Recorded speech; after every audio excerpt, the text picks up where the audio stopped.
سلام تماشابینان گرامی، خلاصه خبرهای مهم 12 مای تاجیکستان و منطقه را از پایگاه خبری بامداد برایتان پیشکش میکنیم. شروع میکنیم از یک نگاه کوتاه به سرخط خبر مهم روز در این برنامه. بازداشت 6 تاجیک در پی حمله شبانه به قهوه‌خانه موندرو در مسکو. پرونده خورشید فاضلوف با یک اتهام به دادگاه می رود. نزدیکانش به بیگناهی او باور دارند. در یک سال باز 1101 طبیب تاجیک به روسیه کوچیدند. نخود نساز یاب فقط روز آمدن پرزیدنت کار کند. مراجعت دهقانان پنجکین به امامنی رحمان. منیژه‌ای که دل و پول بچه‌های تاجیک را می‌ره بود در اصل مرد بوده است. و اکنون تفصیلات خبرها. تحقیق پرونده خورشید فاضلوف روزنامه‌نگار تاجیک به انجام رسیده روزهای نزدیک به دادگاه ارسال کرده می شود.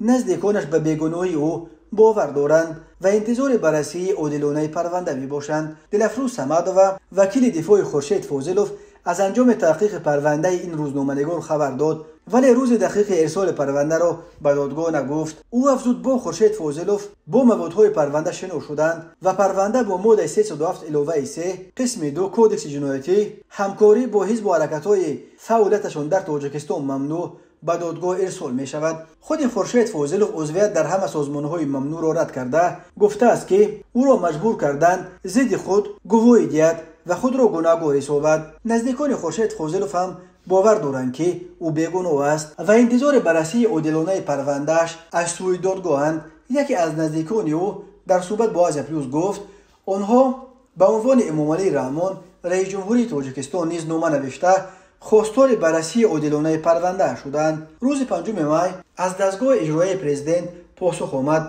در پاسخ که نسخه‌اش همچنین به عنوان رهبریت کمیته امنیت ملی و رئیس ولایت سغر رجب احمدزاده ارسال شده است، دستور داده می شود که مراجعت ما را بررسی کرده از نتیجهش خطی پاسخ دهند. حالا ما انتظار پاسخ رهبریت امنیت ملی و رئیس ولایت هستیم، گفت یکی از نزدیکان روزنامه‌نگار بازداشت شده. خورشید فاضلوف روزنامه‌نگار 37 ساله تاجیک از منطقه زرافشان برای رسانه‌ها خبر و گزارش می‌نوشت و پس از نصف روزی 6 مارس در داخل اداره مهنت، مهاجرت و شغل اهالی شهر پنجکین از سوی افراد ناشناس که در تن لباس ملکی داشتند دستگیر و به سوی نامعلوم برده شد. بعداً معلوم گردید که او را کارمندان شعبه امنیت شهر پنجکین اول برای اطاعت نکردن به امر کارمندان مقامات قدرتی بازداشت و دیرتر برای همکاری با حزب و حرکت‌های در تاجیکستان ممنوع عیبدار کردند. این بند کودکس جنایتی از 5 تا 8 سال زندان را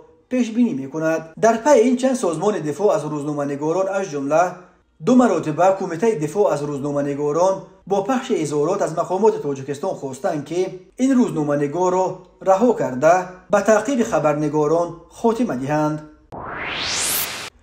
6 جوان زاده تاجیکستان که 2 نفرش شهروند روسیه و 4 دیگر شهروند تاجیکستانند در پی حمله شبانه به قهوه‌خانه موندرو در کوچه ویشنیوفسکایا در منطقه ویشنیاکی در شرق شهر مسکو دستگیر شدند. در رابطه با این حمله با اتهام افباشی گروهی پرونده جنایتی آغاز شده است و به آنها همچون جزا تا 7 سال زندان تهدید می‌کند. 4 شهروند تاجیکستان را بر علاوه حکم زندان می‌توانند از روسیه برای سال‌های طولانی اخراج نیز کنند.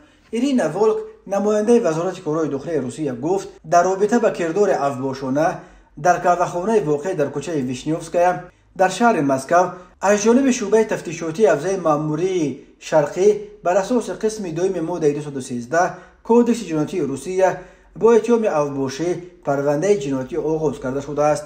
شب 11 مای سال 2023 به قهوه‌خانه موندرو در شرق مسکو تقریباً 20 جوان در رو نقاب طبی و مسلح با چوب دست یا بیت وارد شده در دوام 3 دقیقه تمام تالار قهوه‌خانه را تارمار کردند. از جمله آنها میز و کرسی‌ها و ظرف‌ها و اشیاءهای دیگر را شکسته کارمندان مؤسسه را لطوکوب کردند و سپس در 2 ماشین فرار کردند. مقامات حفظ حقوق توانستند در مدت کوتاه با ایزی گرم 6 تن از افراد گمانبر به دست داشتن در این حمله را دستگیر کنند. 5 نفر آنها در شهر پادولسکی ولایت مسکو و یکی دیگر در شهرک کامونارکا در نوای مسکو به دست افتادند. بنا به معلومات مقدماتی سبب حمله یک مناقشه چند روز پیش بوده است. یک گروه زادگان تاجیکستان در کاوهخانه موندرو با یک گروه دیگر مشتریان زن و زنی کردند و در جریان این مناقشه یک میز را شکستند. صاحب کاوهخانه از مشتریان تاجیک همچون جبران 35,000 روبل طلب کرده گرفته است. بعد چند روز بچه‌های تاجیک به اینجا به خاطر انتقام گرفتن برگشتند. یکی از دستگیر شدگان در بازپرسی اقرار کرد که آنها از کاوهخانه همان 35,000 روبل از آنها گرفته شده را پس گرفتند.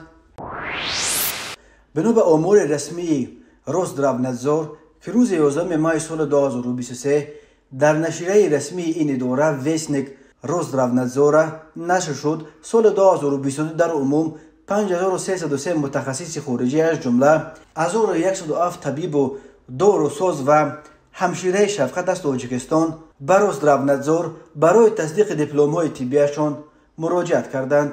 طبیبان تاجیک در عموم سال گذشته 20% از جمع متخصصان خارجی طلبگار کار و زندگی در روسیه را تشکیل دادند. طبیبان تاجیک در مبارزه برای اعتراف دیپلم‌هایشان در روسیه بعد اوکراین جای دوم را گرفته از همه همسایه‌های خود در آسیای مرکزی پیش گذشتند. از اوکراین 1940 درخواست، از تاجیکستان 1101 درخواست، از قرقیزستان 617 درخواست، از قزاقستان 526 درخواست، از ازبکستان 230 درخواست، از همه کشورهای دیگر 853 درخواست. این 5303 متخصص خارجی 2995 نفر یا 56.5% معلومات عالی طبی یا داروسازی داشته، واقع مانده، فلچر و همشیره شفقت بودند. بنا به آمار روزدروبنادزور در 3 ماه اول سال 2023 شماره درخواست‌های متخصصان خارجی برای اعتراف دیپلم‌هایشان نظر به همین دوره یک سال قبل 2 مرتبه افزوده علاکه به 4,000 گذشته است. این در حالی است که در پایان سال 2022 روزدروبنادزور طلباتش برای اعتراف دیپلم‌های طبی دانشگاه‌ها و کالج‌های کشورهای خارجی را سخت‌تر کرد. حالا هر داوطلب باید نه فقط از نوع امتحان بسپارد بلکه باید از اکریدیتاسیون هم گذرد. اگر سطح معلومات داوطلب جوابگوی طلبات تخصصی روسیه نباشد، دیپلم او را می توانند اعتراف نکنند. روزدروبنادزور آمار مشخصی نآورده است ولی میگوید سال گذشته یک تعداد از درخواست‌ها برای تصدیق دیپلم‌های طبی اساساً درخواست‌های داوطلبان از اوکراین و تاجیکستان رد کرده شدند. در سال‌های اخیر روسیه از طریق برنامه دولتی پریسلینی هزاران نفر از طبیبان تجربه‌دار تاجیک را گلچین کرده با وعده دادن شهروندی، معاش خوبتر و امتیازهای دیگر مایل به کوچیدن به اون کشور کرد. در عموم در سال‌های اخیر بنا به حساب‌ها تنها از ولایت سوخت کمش 10,000 کارمند طب به روسیه کوچیده است. این حال در دیگر منطقه‌های تاجیکستان به چشم می‌رسد. در تاجیکستان از عاقبت‌های چنین فرار مغزها نگرانند و ناظران امور بر اینند که جای این همه طبیبان پرتجربه ترک کشور کرده را با کادرهای نو بی تجربه و نه چندان باسواد پر می‌کنند. تماشابینان عزیز، یادآور می‌شویم خلاصه مهمترین اخبار تاجیکستان را از پایگاه خبری بامداد تماشا دارید. برنامه را ادامه می‌دهیم. شب 11 ماه سال 2023 پایگاه خبری بامداد مطلبی را با نام نخود نساز یا فقط روز آمدن پرزیدنت کار کند مراجعت تیقانون پنجکند به امام علی رحمان را نشر کرد. در این مطلب کشاورزان پنجکند با مراجعت به پرزیدنت از آن شکایت داشتند که دستگاه آبکشی در دهه دشت قوزی که 3 سال پیش با اشتراک امام علی رحمان لنته‌باری شده بود کار نمی‌کند و زمین‌های کشت آنها همه به آب مانده است. دهقانان از مقامات محلی به خصوص از رئیس اداره بهداشت زمین و آبیاری حوزه دریای زرافشان شهر پنجکند قربان عثمانو شکایت داشتند که یگان بار از حال این دستگاه آبکشی دیدن نمی‌کند و شکایت آنها را نادیده می‌گیرد. بنا به اطلاع دریافته فرهاد رحیمی پرزیدنت اکادمی ملی علم‌ها و وکیل مجلس ملی که نماینده پرزیدنت در پنجکند به شمار می رود، عبدالعلیم غفاروف وکیل مجلس نمایندگان بلافاصله شام 11 مای به پنجکند رسپار شده و صبح 12 مای همراه رئیس شهر پنجکند عبدالله خالقزاده و معاونش رئیس اداره بهداشت زمین و آبیاری حوزه دریای زرافشان پنجکند، رئیس ریاست کشاورزی پنجکند و رئیسان جماعت‌های و رودکی و یوری از دستگاه‌ها و نسازهای آبکشی دهات دشت قوزی و رکناباد دیدن کردند و ساعت 10 با اشتراک ساکنان این دو جماعت در دهه رکناباد مجلس کلان دعوت کردند. برای دریافت معلومات درباره نتیجه این جلسه خوانندگان عزیز را در جریان خواهیم گذاشت. طور مردم میگوید در این سال بیابی از همه بیشتر مردمان دهه‌های رکناباد و دشت قوزی شهر پنجکند ضرر دیده ایستادند. باغ و نساز آبکشی این منطقه را 3 سال پیش پرزیدنت کشور امامعلی رحمان در دهه دشت قوزی لنته‌بری کرده بود، ولی امروز این نیولهایی که با اسعار خارجی خریداری شده بودند رو به خشکی آوردند. بعد از عید رمضان در آخر ماه اپریل رئیس ولایت سوق رجب‌های احمدزاده به دهه‌های رکناباد و دشت قوزی شهر پنجکند تشریف آورده به ساکنان در مسئله نساز و کانال و زمین‌های آبی صحبت گذراند و به عرض و شکایت مردم گوش داده وعده داد که مشکلی به زودی روی حال خود را می‌یابد. اما ماه هم در آمد. از جانب مسئولان و مخصوصا رئیس شهر پنجکند عبدالخالق خالقزاده و رئیس اداره بهداشت زمین و آبیاری حوزه دریای زرافشان شهر پنجکند قربان عثمانوف تا یگان چاره دیده نشده است. مخصوصا قربان عثمانوف که خود را شاه تبش را وزیر میداند و 25 سال اداره بهداشت زمین و آبیاری حوزه دریای زرافشان شهر پنجکند را راهبری میکند، پینک خود را ویران کردنی نیست و امیدوار است که این سال نیز مردم مثل سالهای پیش به کم‌آبی عادت میکنند و او وظیفه خود را سربلندانه اجرا خواهد کرد. اما تا امروز از رهبران سطح بالا که بیابانشوی این منطقه را میبینند نمیخواهند که پینک رئیس اداره بهداشت زمین و آبیاری حوزه دریای زرافشان شهر پنجکند قربان عثمانوف را ویران کنند.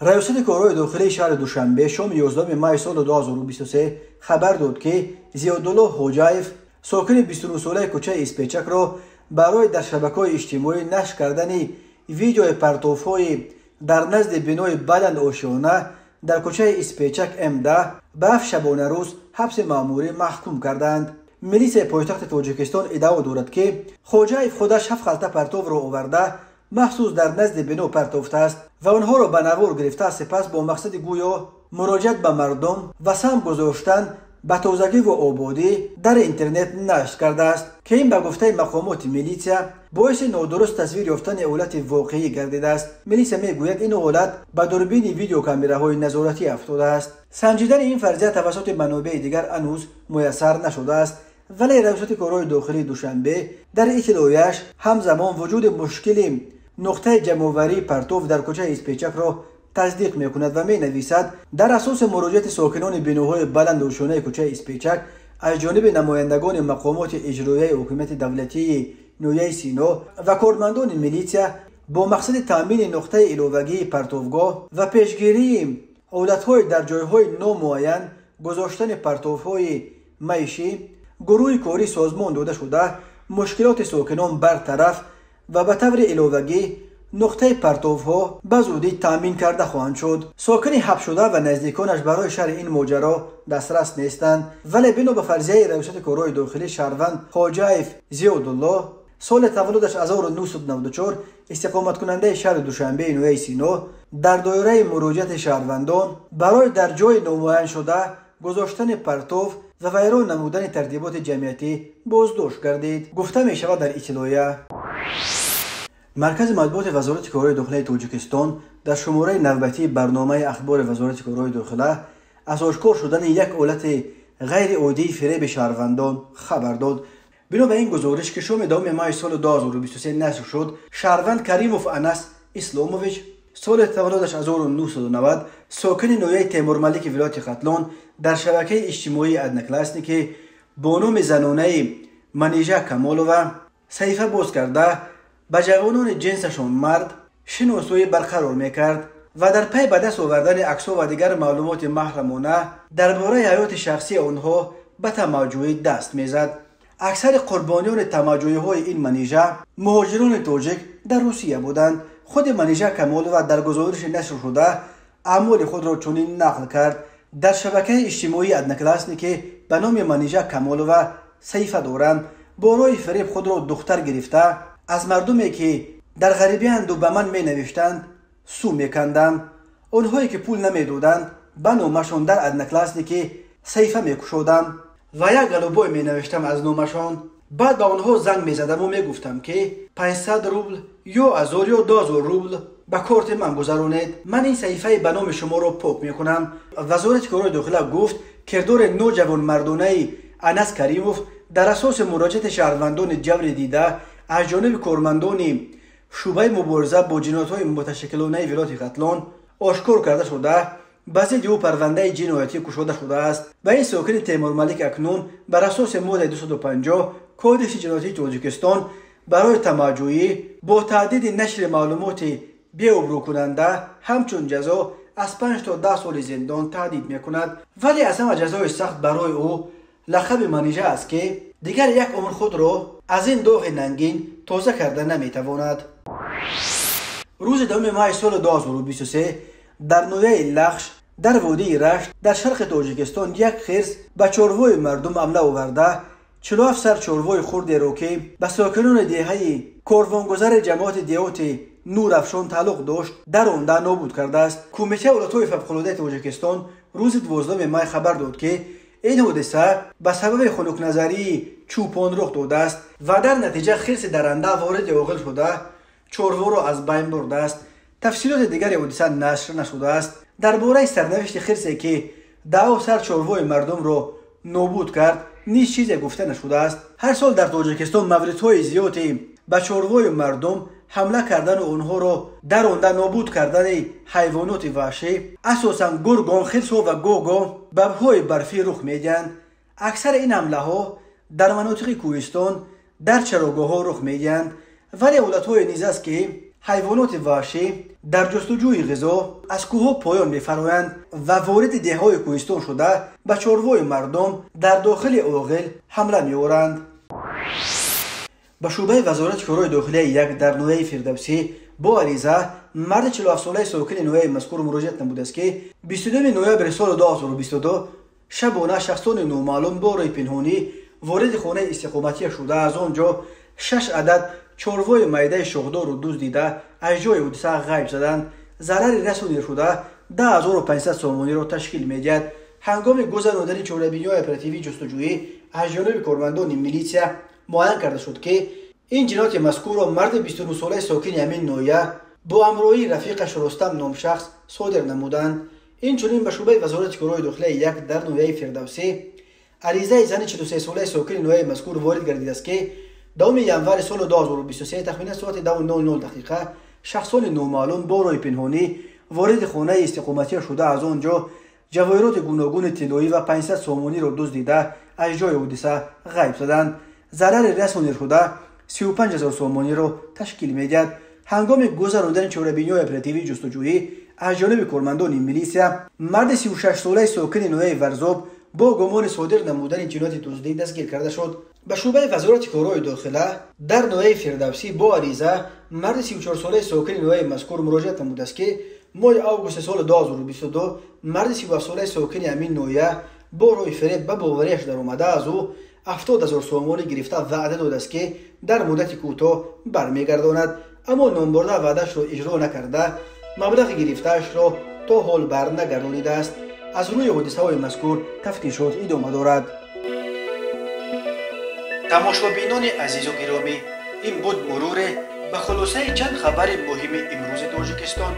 خبر و گزارش‌های بیشتر از تاجیکستان و درباره تاجیکستان و اطراف آن را در سامانه پایگاه خبری بامداد در این نشانه پیگیری نمایید: www.bomdad.com. خوش باشید.